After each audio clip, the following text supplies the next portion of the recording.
Hello and welcome to another episode of the Expanse Abridged Podcast series. Today we have chapter 16. It's a Miller chapter and it's from Leviathan, the first book in the series. It's a good one, I have to admit. I do enjoy this one quite a bit. It's a bit sad, but it is a good turning point for how Miller is going to evolve as a character going forward. I'm going to apologise as well if I'm ill. No, I am ill, so I'm not apologising for that. But I apologise if I sound it. That's probably the thing I can control. I have a habit of recording these when I'm ill. I don't get ill very often, which kind of explains how I do all these episodes in a big go. But I had a lovely weekend celebrating in a lovely house, and then I snored, and I think as punishment I've been poisoned in my current situation. But yeah. Right, back to the important stuff. Miller is watching the news. He's watching the news, and the Martian Congressional Republic, their flag is hanging in the back of the news thing behind a big podium that was all black. There's 8 flags, he specifies. And basically, the Martian president is saying, like, the belt, we're fucking coming for you, boys. You've fucked up. Because at this point, the last thing we've seen on the Miller end of the story is the Donisher going up, the Donny. Now, that's been blown up, and then Mars is now going, look, we knew they were trying to steal certain information because they were trying to go for the core that have all those secret codes. And the president's going, look, they failed, but just under 2,086 Martians died. So there's 2,000 boys in that ship that are dead. And he says this aggression is something the belt has been preparing for. And it's Miller's like, you're saying the belt now, not the OPA. So you're properly coming for us. And the president's like, look, these are armed guerrillas. We're going to have to do a military cordon. And Miller's basically sat there like shite. The secret war's out the closet. And Papa Mao was right to get Julie out.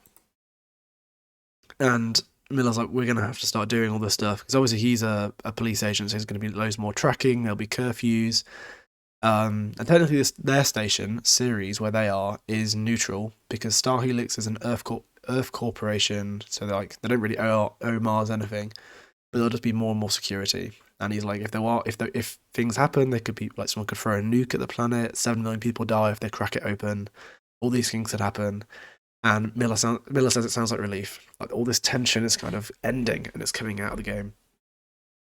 And he says like every weeks and weeks, everyone's been kind of dealing in it their own way. There's been a bit of light banter on the tube, is what he specifies, and the nods and people kind of starting to carry their guns more in the office and stuff like that.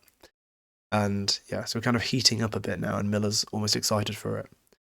He says he finishes the last bite of his fungal curds and drank the dregs of something not entirely unlike coffee and then headed out. And he gets to the office and the big board, the crime board, where you find all the crime, is twice as many as the day before. So we're getting this increasing kind of intifada, more or less, of like more and more small-scale conflicts as people increase their ethnic banter, otherwise known as racial tensions, and there's kind of more stuff going on.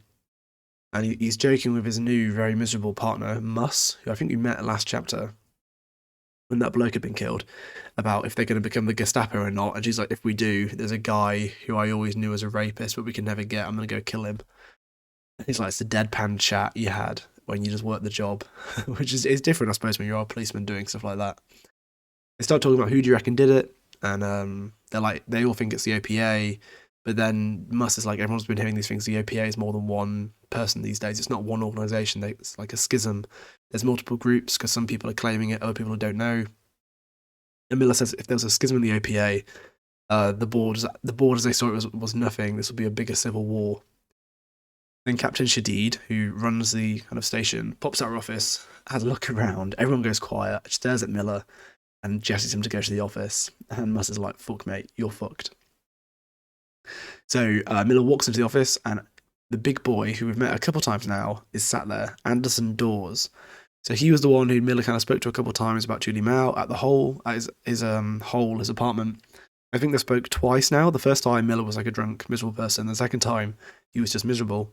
And they're kind of talking about the case, and he's like, get off the case to Miller, and I'll give you information. I'll let you know when we find Julie, but I have to be the one to find her, or the OPA does.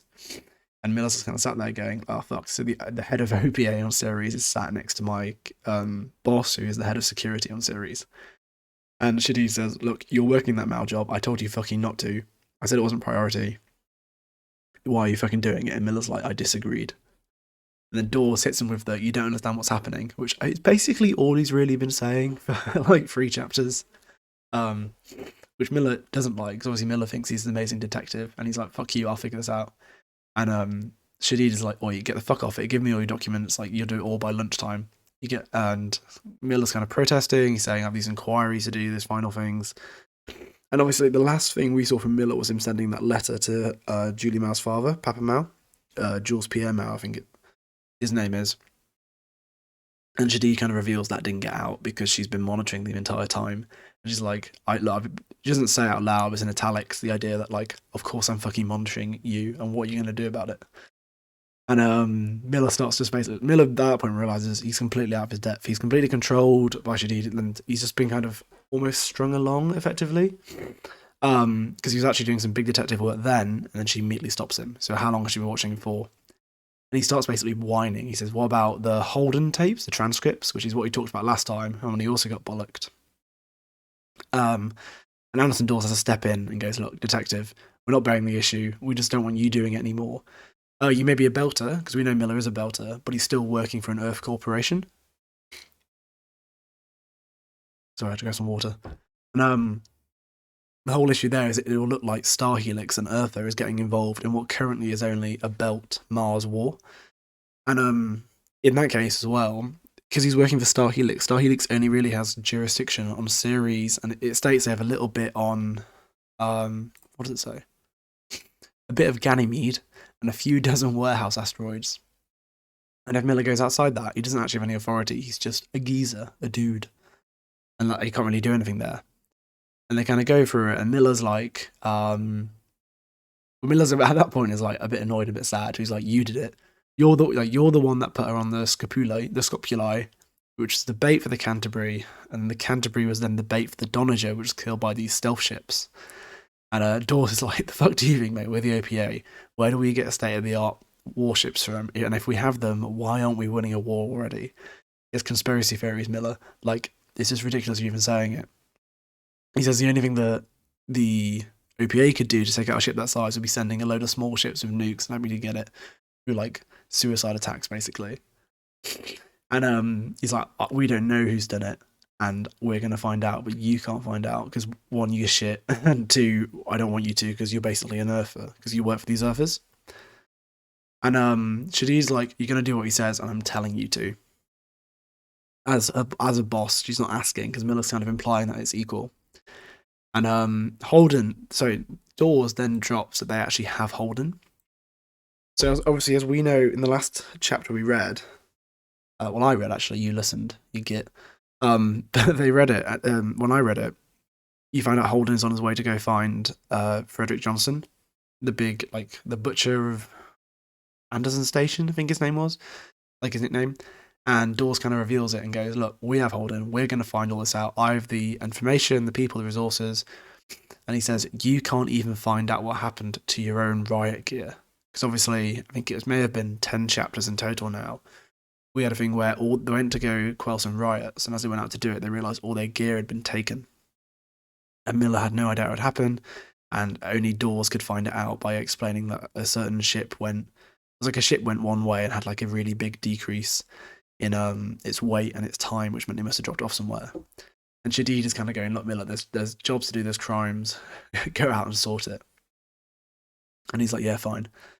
So then he leaves and he goes back to his desk where Muss is, and she asks if he's been torn a new arsehole. And Bill's like, "Yep." And then Muss goes, "Oh, it'll grow close over time." And I think she's got some murders to go sort out. And then kind of Miller starts realising what's been going on, what that conversation was, which was, "You're off the case, we're going to sort it out, we're the ones that can figure it, we can deal with this, you can't." He's like, "Hey Muss, I've got a question. You got a case that you don't want solved, what do you do?" She says, "I hand it to a fish, i.e. a shit cop." And it's like, that matter, so Muss says, she goes on, "For that matter, I need someone to take the shitty partner. I do the same thing. You know, someone no one else wants to work with, got bad breath, or a shitty personality, or whatever, but he needs a partner. So I picked the guy who maybe he used to be good, but then he got a divorce, started hitting the bottle. Guy still think he's a hot shot, acts like it. Only his numbers aren't better than anyone else's. Give him the shit cases, the shit partner." And it says Miller closed his eyes, his stomach felt uneasy. And thus explains that one of the seniors made moves on her and she shot him down, so now she's stuck with Miller, who is like this wasted guy. We learned from that as well. Shitty personality, maybe, to be honest, with Miller, but bad breath, we didn't know that already.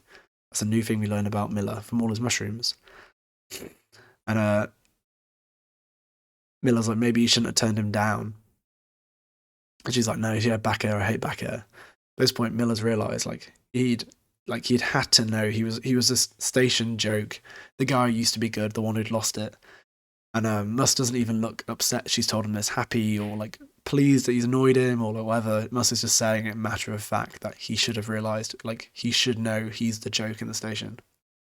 Then we cut, and Miller is pissed off his head in a bar, and it's the bartender's trying to look after him, and the bartender has to throw him into a cab, and they've got a little go-kart at the back of the bar to drive him home, and he's being driven back there. And it says Miller himself was turning 50 years old the next June. It was late to start again, late to realise how many years he'd spent running down the wrong road.